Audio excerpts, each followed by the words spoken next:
బాగుంటుందా? తీయ ఉంటుందా? నాకు అది కావాలి. అవునా? బాగుంటుందా? సరే చాలు.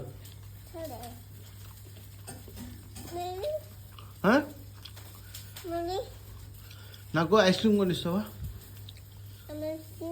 బటర్ స్కాచ్ ఎప్పుడు కొనిస్తావు? రేపా? ఎక్కడ కొనిస్తావు? డీమార్ట్ తెలుసా నీకు? ఎట్లా తీసుకెళ్తావు నన్ను? ఎట్లా తీసుకెళ్తావు నన్ను? అక్కడ ఐస్ క్రీమ్ బయట తిన్నావు కదా.